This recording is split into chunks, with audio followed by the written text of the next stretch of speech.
les 6 astuces pour vous aider à négocier. À tout de suite.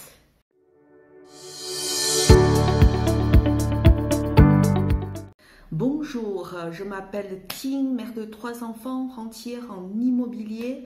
Je vous invite à abonner à ma chaîne si ce n'est pas encore fait pour recevoir des vidéos, des astuces, des bons plans gratuitement.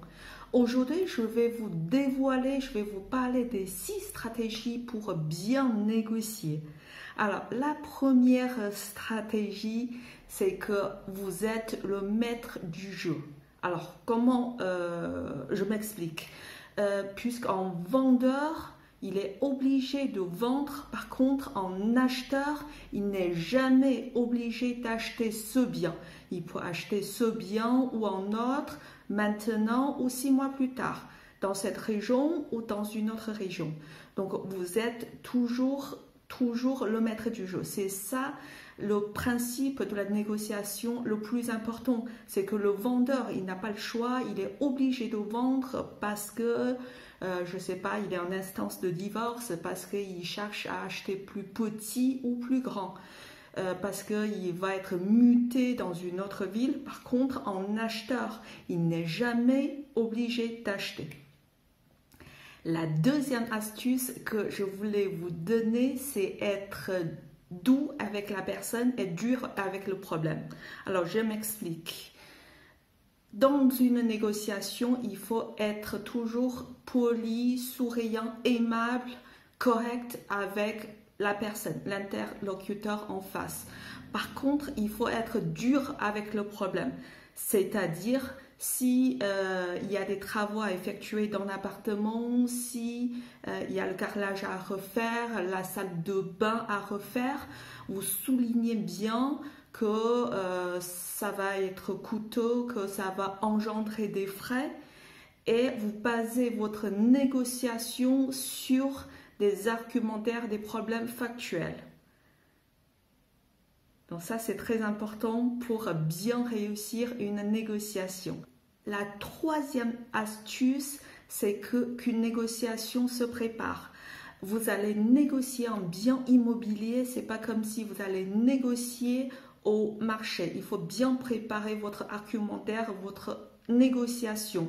Avant de négocier, il faut trouver les éléments sur lesquels vous pouvez négocier. Par exemple, le carrelage est à refaire, il y a un ravalement sur la façade, il y a je sais pas, il faut casser en cloison pour agrandir une pièce. Et ceci est la base de votre négociation. Et surtout, ne commencez pas la négo à partir du prix ciblé. Ça veut dire en appartement à 100 000 euros, vous souhaitez négocier à 80 000 euros. Donc, commencez votre négociation à 60 000 euros pour avoir une chance d'atteindre votre prix ciblé. La quatrième astuce, c'est que ne faites pas l'erreur du débutant. Alors, je m'explique. Un débutant qui n'a pas d'expérience dans la négociation va dénigrer le bien du vendeur.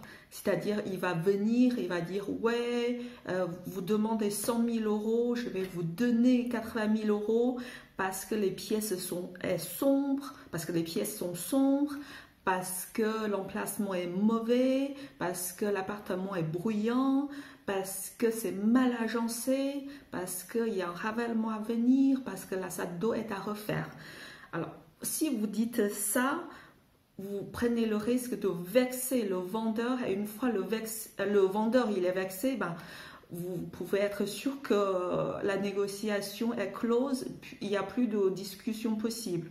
Donc ne faites pas l'erreur de débutant, ça veut dire vous basez sur votre négociation sur des argumentaires factuels et vous restez aimable, souriant, correct et il faut surtout garder le vendeur en jeu et ne pas le vexer.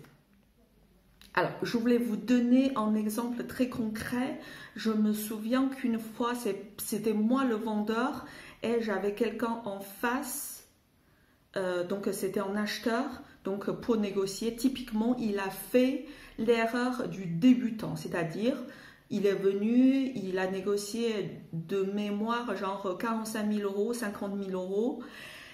Alors c'est quoi ses argumentaires? Il dit bah je vous négocie 45 000 euros parce que j'habitais dans un duplex à l'époque. Il m'a dit que je voulais négocier 45 000 euros parce que je voulais faire un studio en haut, je voulais refaire la salle d'eau, refaire la cuisine, je voulais modifier l'agencement de l'appartement. Donc, c'est la raison pour laquelle je vous demande de faire une baisse de prix de 45 000 euros. Alors, typiquement, c'est l'ère du débutant parce qu'il peut faire ce qu'il veut. Il peut même faire un château dans l'appartement. Mais je voulais dire, ça n'a rien à voir avec le vendeur.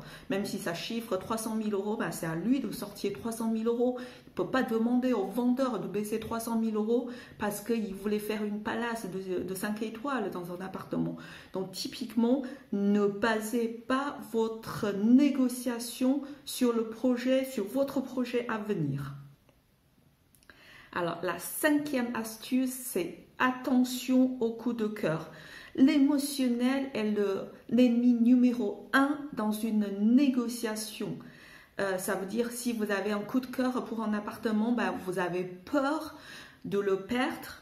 Du coup, vous avez peur de négocier. Du coup, vous négociez pas comme il fallait. Donc, dans ce cas-là, si vous avez un coup de cœur, il faut envoyer un proche ou un prestataire, par exemple un agent immobilier, pour négocier à votre place.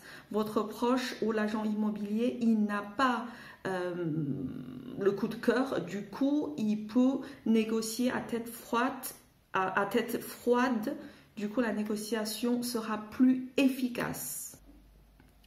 La 6e et la dernière astuce que je voulais vous donner, c'est dans une négociation, vous ne pouvez pas réussir à 100%, à savoir, vous négociez 10 fois, peut-être vous réussissez, je n'en sais rien, 2 fois, 3 fois, 5 fois, mais en tout cas, il est très difficile de réussir à 100%. Donc, si vous négociez jamais, vous n'obtiendrez jamais rien. Par contre, si vous négociez 10 fois, peut-être vous réussissez 2 fois, mais en tout cas, c'est 2 fois contre 0. Donc, vous avez déjà obtenu plus de choses que le voisin. J'espère que cette vidéo vous a été utile. Si vous avez aimé, merci de liker, de commenter, de partager et d'abonner à ma chaîne. Je vous dis à bientôt. Au revoir.